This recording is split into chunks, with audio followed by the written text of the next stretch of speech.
पटवारी परीक्षा 2023 की तैयारी करने वाले स्टूडेंट्स के लिए सामान्य प्रबंधन से संबंधित महत्वपूर्ण प्रश्नों का ये द्वितीय वीडियो लेकर के मैं रविंद्र सोनी आपके बीच उपस्थित हूँ। तो चलिए आज का वीडियो स्टार्ट करते हैं। सबसे पहला प्रश्न जो आपके बीच है वो है, विपणन में किसकी प्रतिक्रिया सबसे महत्वपूर्ण मानी जाती है। पहला ऑप्शन हमारे पास है दुकानदार की, दूसरा ऑप्शन हमारे पास है ग्राहक की, तीसरा ऑप्शन है मैनेजर की और तीसरा ऑप्शन है संगठन की।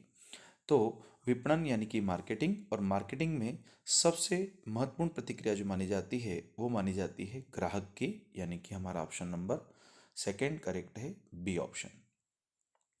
नेक्स्ट क्वेश्चन हमारे पास आता है कि एक निश्चित अवधि में सुनिश्चित एवं सुपरिभाषित सामाजिक आर्थिक लक्ष्यों की प्राप्ति के लिए देश में उपलब्ध आर्थिक संसाधनों का विवेकपूर्ण ढंग से समन्वय एवं नियंत्रण कहलाता है।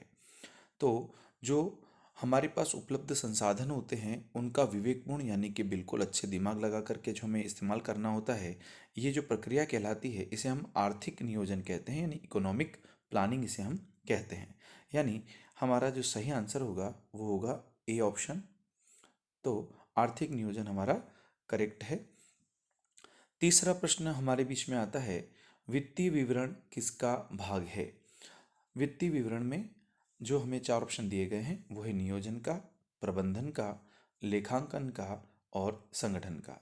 तो जो वित्तीय विवरण यानी जो हम लेन देन करते हैं वो लेखांकन का हिस्सा माना जाता है। ठीक है, यानी हमारा जो ऑप्शन है वो सी करेक्ट आंसर है हमारा। नेक्स्ट क्वेश्चन हमारे पास आता है वो है, मकान मालिक को चुकाया गया किराया कहाँ क्रेडिट किया जाता है। यानी अगर आप कहीं किराए से रहते हैं और आप मकान मालिक को कोई पैसा देते हैं तो ये पैसा हम हमारे पास रिकॉर्ड में कहाँ क्रेडिट करेंगे, रोकड़ खाते में, उधार खाते में, बही खाते में या उपरोक्त में से कोई नहीं।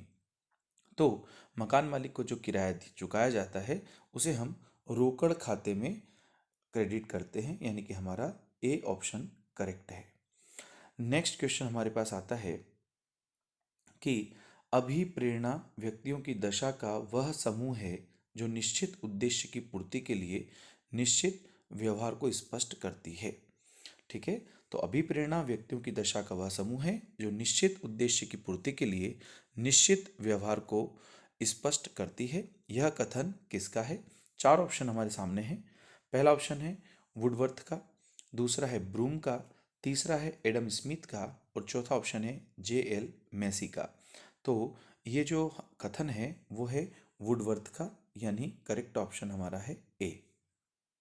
नेक्स्ट क्वेश्चन की तरफ चलते हैं। नेक्स्ट क्वेश्चन आता है हमारे पास, किसी व्यक्ति को उत्पाद विक्रय करवाने के लिए दिया गया धन क्या कहलाता है। यानी किसी कंपनी ने कोई प्रोडक्ट बनाया है और उस प्रोडक्ट को सेल करवाना चाहती है और उस सेल करवाने के लिए जब व्यक्तियों को कुछ पैसा देती है तो उस पैसे को हम क्या कहते हैं, उसे हम बोनस कहते हैं, इनाम कहते हैं, कमीशन कहते हैं या फिर हम उसे कहते हैं प्रोत्साहन राशि। तो जब भी हम हमारे प्रोडक्ट को जब बिकवाना चाहते हैं किसी से तो उसके लिए हम लोगों को कमीशन बांटते हैं, इसे हम कहते हैं कमीशन, यानी कि हमारा सही ऑप्शन है सी। नेक्स्ट क्वेश्चन हमारे सामने आता है कि कार्मिक प्रबंधन किसका नया रूप है। कार्मिक प्रबंधन जो है वो किसका नया रूप है। यानी कार्मिक प्रबंधन जो है वो मानव संसाधन प्रबंधन का है, श्रम विभाग का है, संगठन का है या मार्केटिंग का। तो कार्मिक प्रबंधन जो है वो मानव संसाधन का नया रूप है। यानी पहले से कार्मिक प्रबंधन कहा जाता था, अब इसे मानव संसाधन प्रबंधन कहा जाता है, यानी ह्यूमन रिसोर्स मैनेजमेंट इसे हम कहते हैं। ठीक है, नेक्स्ट क्वेश्चन हमारे सामने आता है, लेखांकन की दोहरा लेखा प्रणाली किस प्रकार की पद्धति है। ठीक है, तो लेखांकन की दोहरा लेखा प्रणाली जो है वो क्या प्रायोगिक पद्धति है या वैज्ञानिक पद्धति है या सैद्धांतिक पद्धति है या सार्वभौमिक पद्धति है। तो लेखांकन की दोहरा लेखा प्रणाली जो है वो एक साइंटिफिक मेथड है, यानी कि वैज्ञानिक पद्धति है, यानी हमारा ऑप्शन है बी करेक्ट। नेक्स्ट क्वेश्चन हमारे पास आता है कि ध्यानाकर्षण या लालच की कला जो व्यक्ति में किसी कार्य को करने की इच्छा एवं जिज्ञासा उत्पन्न कर देती है उसे हम क्या कहते हैं। ठीक है, तो जब हम किसी को मोटिवेट करते हैं तो उसके अंदर या तो उसके वो हमारी तरफ अट्रैक्ट होता है और उसके अंदर कुछ करने की इच्छा और जिज्ञासा उत्पन्न हो जाती है। इसे हम कहते हैं अभिप्रेरणा। क्या कहते हैं इसे हम? अभिप्रेरणा, यानी कि हमारा ऑप्शन है ए करेक्ट। नेक्स्ट क्वेश्चन आता है, कोई बालक किसी कार्य को अपनी इच्छा से करता है तो वह कौन सी प्रेरणा होगी? अगर कोई बालक अपनी इच्छा से कोई काम करेगा तो उसे हम कहेंगे उसकी सकारात्मक प्रेरणा। ठीक है, उसका पॉजिटिव एटीट्यूड रहेगा यहाँ पर, तो हम इसे कहेंगे सकारात्मक प्रेरणा, यानी कि हमारा ऑप्शन है सी करेक्ट। नेक्स्ट क्वेश्चन आता है हमारे सामने कि कच्चे माल की खरीद के लिए भुगतान और बिक्री से नकदी की वसूली के बीच के समय अंतराल को किस नाम से जाना जाता है? ठीक है, यानी हम जब रॉ मटेरियल परचेज करते हैं उसके बाद उसका भुगतान करते हैं, फिर उसकी बिक्री होती है और उससे हमें नकदी वापस प्राप्त होती है, तो ये जो पूरा टाइम पीरियड है ये किस नाम से जाना जाता है? तो इसे हम कहते हैं नगद चक्रण, यानी कि हमारा ऑप्शन है ए करेक्ट। तो ए ऑप्शन हमारा करेक्ट है, नगद चक्रण। नेक्स्ट क्वेश्चन आता है, संगठन को सत्ता का औपचारिक ढांचा किसने कहा है? जो ऑर्गेनाइजेशन होता है वो सत्ता का औपचारिक ढांचा है, यह कथन दिया था लूथर गुलिक ने। लूथर गुलिक, यानी हमारा ऑप्शन बी करेक्ट है। नेक्स्ट क्वेश्चन आता है, नौकरशाही सिद्धांत का प्रतिपादन किसने किया था? मैक्स वेबर ने किया था, मैक्स मूलर ने किया था, न्यूटन ने किया था या अमर्त्य सेन ने किया था?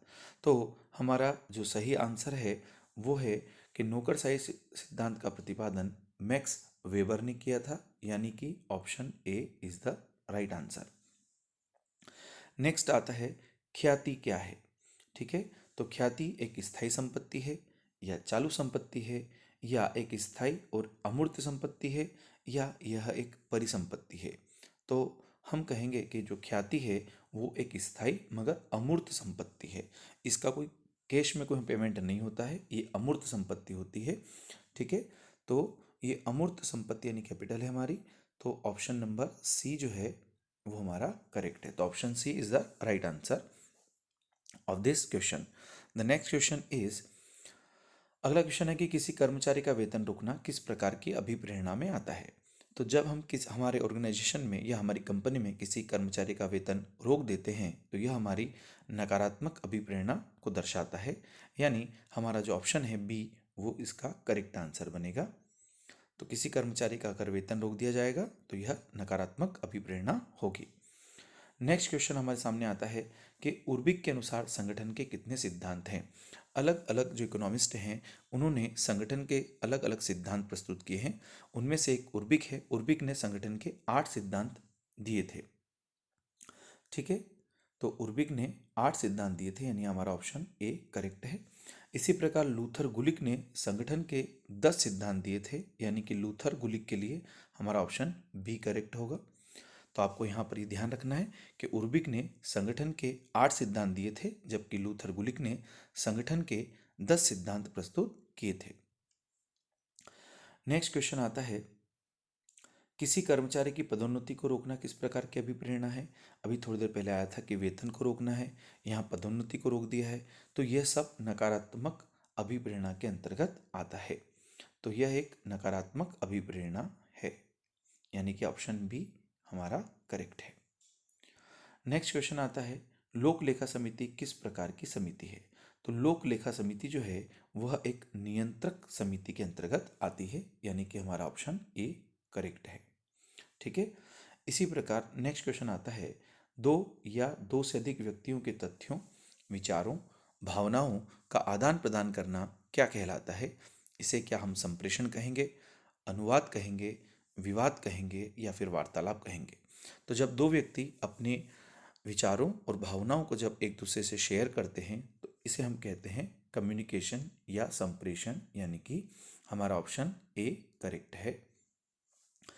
नेक्स्ट क्वेश्चन आता है, किसी कर्मचारी के कार्य की प्रशंसा करना तथा पुरस्कार देना क्या कहलाता है? तो जब हम हमारे संगठन में या हमारी कंपनी में किसी कर्मचारी के कार्य की प्रशंसा करते हैं और उसे पुरस्कार देते हैं तो इसे हम अभिप्रेरणा कहते हैं, न कि बोनस, इनाम या वेतन। यानी हमारा जो करेक्ट आंसर है वो है बी, अभिप्रेरणा, यानी बी ऑप्शन हमारा करेक्ट है। नेक्स्ट क्वेश्चन हमारे सामने आता है कि विचारधारा का मस्तिष्क जटिल व प्रत्यक्ष दर्पण है। यह एक ऐसा प्रयोग है जिसमें मानसिक विचार शब्दों के रूप में ढलकर सम्मुख आते हैं। यह कथन किसका है?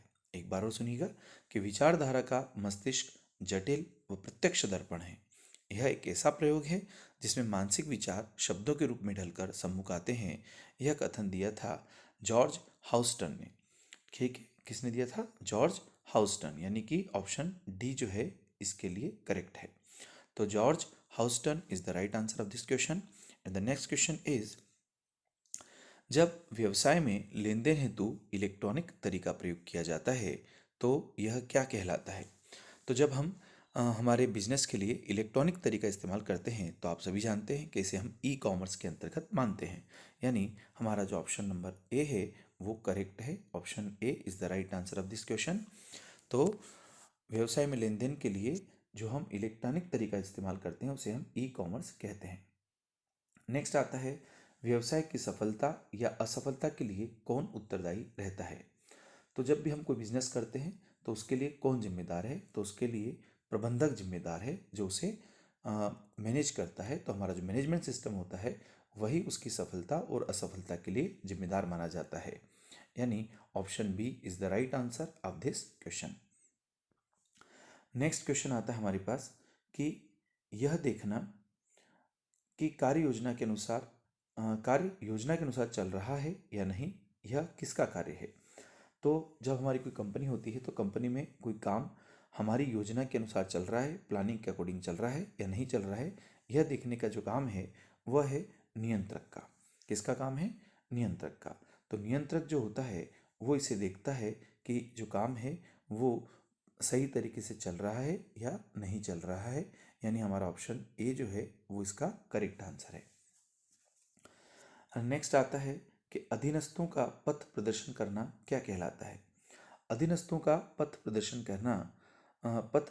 करना जो है उसे हम मार्गदर्शन कहते हैं। यानी option A is the right answer of this question. अधीनस्थों का पथ प्रदर्शन करना मार्गदर्शन कहलाता है। नेक्स्ट आता है कि प्रशिक्षण से किस में वृद्धि होती है? जब आप किसी को ट्रेनिंग देते हैं तो किस चीज़ में वृद्धि होती है? मनोबल में, कार्यकुशलता में, व्यक्तित्व में या तकनीकी में? तो प्रायः जब हम किसी को ट्रेनिंग देते हैं तो हम उसके मनोबल को बढ़ाने के लिए ट्रेनिंग देते हैं। यानी कि इसका ऑप्शन जो है ए वो करेक्ट आंसर है।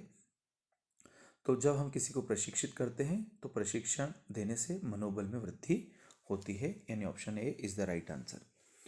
नेक्स्ट क्वेश्चन आता है, जब कोई कंपनी हानिग्रस्त होती है यानी कि लॉस में जाती है तो बॉन्ड धारकों को बॉन्ड पर ब्याज का भुगतान करना अनिवार्य है या नहीं? अब चूंकि कंपनी ऑलरेडी लॉस में जा रही है इसलिए बॉन्ड धारकों को बॉन्ड के ऊपर ब्याज देना अनिवार्य नहीं है। ठीक है, तो इसका जो सही आंसर है वो है बी, अनिवार्य नहीं है। नेक्स्ट क्वेश्चन आता है कि बाजार को उप बाजारों में बांटना क्या कहलाता है? पहला ऑप्शन है बाजार विभक्तीकरण, दूसरा है बाजार विकेंद्रीकरण, तीसरा है मार्केटिंग, चौथा है उपरोक्त में से कोई नहीं। तो बाजार को उप बाजारों में बांटना जो है उसे हम बाजार का विभक्तीकरण कहते हैं। यानी हमारा ऑप्शन ए करेक्ट है। और आज का अंतिम क्वेश्चन है कि चेक क्या है? चेक क्या शपथ पत्र है या एक विनिमय पत्र है या साख पत्र है या फिर जमा चिट्ठी है? तो चेक जो होता है एक विनिमय पत्र होता है। यानी हमारा ऑप्शन बी जो है वो करेक्ट आंसर है। ठीक है, तो अगले वीडियो में हम फिर दोबारा मिलेंगे। ये वीडियो आपको कैसा लगा आप कमेंट बॉक्स में बताइएगा। ठीक है, तब तक के लिए धन्यवाद। जय हिंद।